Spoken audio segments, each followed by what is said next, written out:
So, That's it, you already started? yeah, we're just gonna hang out for a minute. Okay. We're not gonna jump right into it. Okay. That way everything's rolling, so we can just kind of go right into it Okay. when we're ready. So the whole point is we're gonna have a conversation. Mm-hmm. You're gonna look at me, Mm-hmm. and these aren't here. Not to the camera, okay. Yeah, don't look at the camera. Mm-hmm. It's not like that kind of thing. It's more just, just like a interesting little fun interview to chat about. Less about the technical side. You can get as technical as you want to if you want. Mm-hmm. But it's really more because we all know about anyone who's been in the business long enough knows about CROs. They generally have a lot of the similar capabilities. Some do, some don't. Some things, right? They're generally pretty fast, right? Unless there's a crazy long lead time. They're generally competitive, So what makes us different?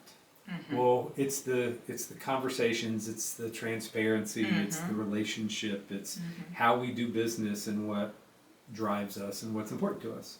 And that's kind of what I wanted to get to, is just like, well, yeah, Solarion's a name, but this, it's run by people, and these are the people you get to work with. Yes. Yes. Yeah. Even if you're not client facing, they can still see this is what you do, and this is your, this is your role, and this is why it's important. Make sense? Yes. Okay. Yes, it does.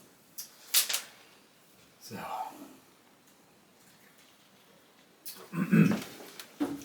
so what I'm going to do is I'll do just a real brief intro to you, and it's Tatiana Clemente. Is that how I say it? Clemente. Is that? It's Clemente, but you can say Clemente. Yeah, it's Clemente. Yes. Clemente. Yeah, No, yeah. I'll say it right. I can adjust. I just want to make sure I'm doing it right. Tatiana Clemente, and so I'll do that, and we'll go into questions. The whole point of this is that it's not scripted. I mean, yeah, you know the questions in advance, but it's not like you're reading from a script and you got cue cards. Yeah. It's I want it to be organic and just how you truly feel about things and what what it means to you, basically. All right. Yeah. Okay. So, Okay. all right. So we're just gonna have a chat. Okay. You look fantastic, by the way. Oh. And this is off just a little bit. I just want to make sure my glasses, they don't look blurry, right? No, there's no glare. Okay. They don't look dirty, right? Oh, no, they don't. No, you Okay. can't see that at all. We don't have that level of Okay. detail. Yeah, it's not like 8K or something. Okay. And we're like, oh, there's a speck on our glasses. No. Good. No. Okay. You look good. Okay. So, so today I'm sitting down with Tatiana. See, and you get to stop and start as many times as you like. Because you edit. Because it's Right. all going to be edited. There's nothing live. You can't. It's not like you got to do this in one cut. Okay. If you're like, no, I didn't say that the way I wanted to, or I'd like to rephrase that, Okay, that's good. we'll just pick up. You don't have to start from the beginning. You can pick up wherever you want to. Perfect. All right? Okay. There you go. So today, I am sitting down with Tatiana Clemente, a scientist in analytical development at Solarion. Tatiana brings a deep background in biology and immunology. Tatiana brings a background in biology and immunology, and I wanted to talk with her about how that perspective shapes the way she approaches bioanalytical problems and the impact of the work.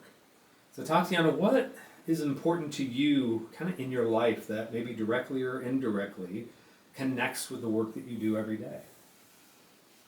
Well, I think that to me, and I guess for most people, it's important to do work that has a purpose. So, spending your time on something that it's meaningful. And I don't know, I realized really early on that I could get that sense of purpose through science. And I believe that still connects to, the work that I do now, because as a method development scientist, I'm involved in building and refining assays that will generate data that is going to be used to support drug development decisions.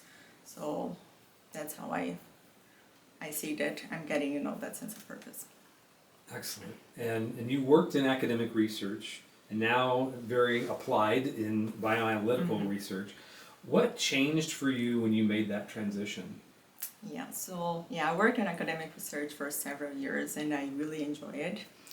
But I think over time, what changed to me was, just realizing how long it can take for you to actually see the application of your work.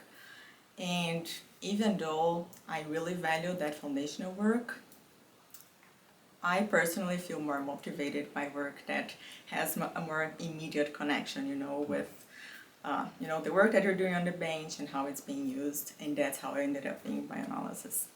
Yeah, that makes sense. And I get it because academic research is usually very basic research. And if you really love that, great. But if you want to see something applied, good luck. Yes. Right? What surprised you most about making that transition?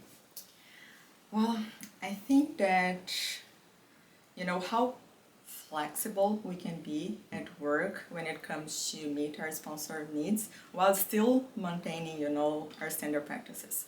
So there's always a lot of collaboration and discussion around how to adapt when needed, but we always keep in mind that we need to keep the data integrity. That's the most important thing. So I think that balance between flexibility and consistency at the same time, I think that surprised me the most. Excellent. For someone outside biotech, how would you explain what you work on and why it matters? Well, I try to explain by saying that my job is basically make sure that you can accurately measure drugs in biological samples, and that information will help other scientists as well as clinicians to understand, how a drug behaves, if it does what it's supposed to do. And well, that matters because that information will actually guide, how drug development will continue. So. Excellent. Where does patient safety or decision making come into that picture? Well, I guess that when data is solid, it will lead to well-informed decisions about how a drug will move forward. So, just having reliable data will reduce uncertainty and minimize safety risks. Excellent. In your work, a lot of challenges come down to unexpected issues and real samples happens probably every day. Exactly. How do you usually approach solving these types of problems? Well, yeah, as you said, they're pretty common, happen every day, sometimes more than once. And what I try to do is just, take a step back, try to reassess all my controls, my conditions, make sure that I didn't miss anything, observe any recent changes, and try to, break the problem into smaller pieces instead of just tackling all at once. And, I try not to rush into conclusions, try to get as much as information as I can. But I think that the most important thing is also share that issue with our teams and, get other perspectives. I think that's really important. Excellent. And you mentioned teams. Mm-hmm. How does that work? What does good collaboration really look like when you're working with teammates to support a study and you're trying to overcome a challenge? Well, I think good collaboration comes down to really open communication and being willing to help each other out, especially when you're working on something that involves multiple teams and you're supporting a big study. So you just need to reach out to people and, I think that's it. Yeah, good. What helps kind of keeps projects moving smoothly? Well, I think how integrated our method development and validation teams are is definitely very helpful. We work really close to each other. I mean, literally, but also, we're always sharing all the details and nuances of our assays, and that really helps avoiding, bad surprises later, and it makes the transition really smooth. Great. What keeps you excited or curious about the work you're doing now? Well, I think that the variety, here, it's a very fast-paced environment. We're constantly working with multiple assays, and each assay brings its own challenges. So there's lots of opportunities to learn and grow as a scientist, and yeah, I think I'm really happy to be part of this. Nice. What do you love about what you do? I love knowing that at some point that work will help somebody else. You know, that it's not just work for work. You know, that in long term it's gonna have like some significant impact in someone's life. So that makes me feel good about it.